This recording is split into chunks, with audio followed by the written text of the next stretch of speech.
Innal hamdalillah nahmaduhu wa nasta'inuhu wa nastaghfiruh wa na'udzu billahi min syururi anfusina wa sayyiati a'malina may yahdihillahu fala mudilla lahu wa may yudlilhu fala hadiya lahu. Asyhadu an la ilaha illallah wahdahu la syarika lahu wa asyhadu anna Muhammadan abduhu wa rasuluh. Jamaah kaum muslimin yang dirahmati Allah Subhanahu wa taala. Alhamdulillah pada kesempatan sore ini kita dapat berjamaah, berkumpul bersama dalam suasana saum di hari yang kesekian, hari ke-8 ya.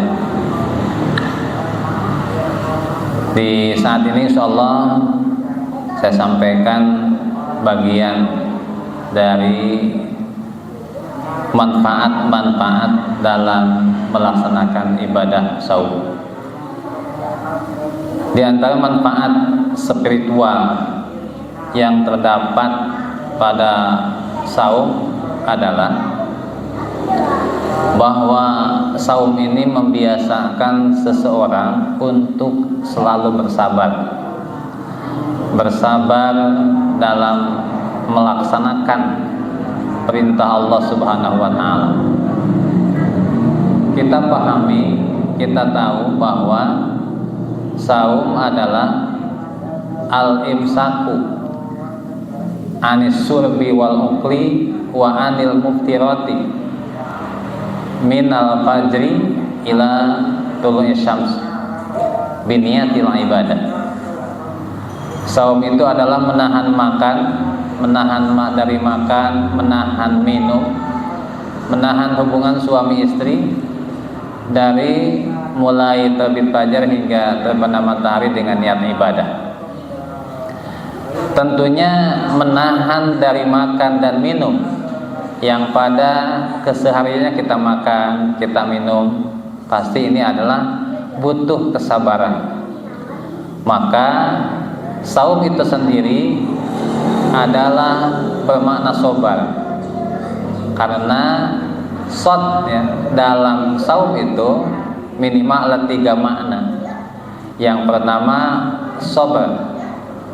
sobar, menahan itu sendiri. Yang kedua sumtu, artinya banyak berdiam, banyak tidak bicara yang tidak berguna. Dan yang ketiga asidku, saum akan mewariskan seseorang, 1 bisa bersabar, 2 bisa menahan diri dari kata-kata yang tidak berguna apalagi yang maksiat, dan yang ketiga bisa menjadikan seseorang menjadi jujur. Karena dengan saum itu tidak ada yang menilai kecuali Allah Subhanahu wa taala. Yang tahu akan saum kita bukan orang, tapi Allah.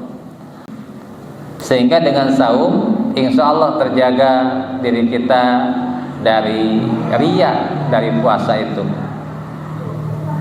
Saum juga manfaat utamanya adalah la'allakum tattaqun, menjaga atau supaya diwajibkan saum itu supaya diri kita menjadi orang yang bertakwa.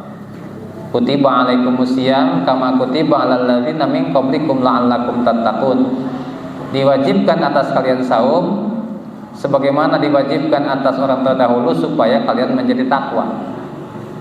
Ketakwaan ini sangat luar biasa sulitnya, karena untuk takwa ini ada 4 tahap sebelumnya. Yang pertama kita harus muslim dulu. Untuk menjadi muslim kita mengucapkan 2 kalimat syahadat. Yang kedua menjadi mukmin, artinya membenarkan dengan hati, mengucapkan dengan lidah, dan melaksanakan dengan anggota badan.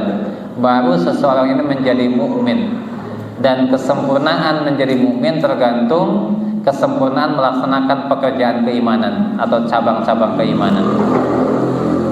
Dan yang selanjutnya setelah menjadi mukmin harus menjadi muhsin. Orang ihsan ialah orang yang beribadah kalau mampu seperti melihat Allah, anta abudallah ka'annaka tarah.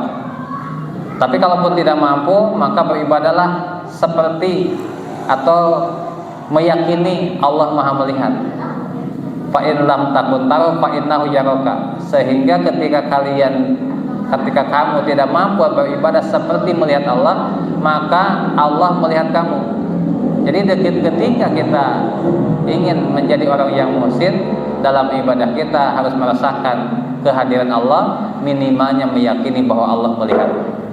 Tapi dengan ibadah saum, karena saum ini yang tahu hanya Allah, maka insya Allah seseorang di tengah siang tanpa ada siapa-siapa, ada makanan di sana, kalau dia beriman, niat saumnya beriman dan karena Allah, insya Allah orang tersebut termasuk kita diantaranya tidak mungkin membatalkan saum kita walaupun tidak ada siapa. Karena apa? Karena Allah Maha melihat.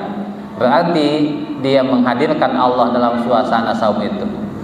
Dan yang selanjutnya menjadi muttaqin itu harus melalui tangga yang keempat, ialah tangga mukhlis, ikhlas. Orangnya mukhlis, kerjaannya ikhlas, artinya memurnikan penyembahan hanya kepada Allah. Ibadah yang paling insya Allah lebih mudah ikhlas ialah ibadah saum ini, khususnya saum Ramadan atau saum yang wajib. Maka keikhlasan lebih mudah tercapai. Maka pantas ibadah saum adalah ibadah yang endingnya adalah mencetak manusia menjadi muttaqin. Karena apa? Karena memang ini adalah jalan pintas.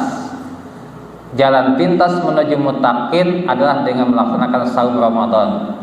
Malah dalam satu hadis dikatakan as-saumu junnatun. Saum ada sebagai perisai, sebagai penghalang dari maksiat-maksiat. Insya Allah itu kita rasakan sendiri. Di bulan Ramadan dalam keadaan saum, kita lebih sering menahan kata-kata kita. Walaupun ingin berkata-kata yang macam-macam, apalagi kata yang maksiat, kita lebih menahan diri kita. Bahkan untuk umpamanya jalan-jalan, healing, apapun lah, insya Allah di bulan Ramadan ini lebih terjaga. Lebih banyak diam, lebih banyak ada di rumah, dan insya Allah lebih banyak melakukan amal-amal soleh demi kesempurnaan saum. Maka kaum muslimin yang dirahmati Allah, dalam tutur yang singkat ini, semoga kita mendapatkan betul-betul derajat muttaqin dengan saum ini. Apa yang disampaikan barusan sebagai modal kita bahwa mari kita semangat untuk saum dan menjaga saum kita agar tetap bagus, tetap tidak tergoda dengan hal-hal yang zahir ataupun yang batin. Yang lebih sulit adalah dari pembatalan batin atau membatalkan fadilah puasa. Demikian, semoga bermanfaat. Assalamualaikum warahmatullahi wabarakatuh.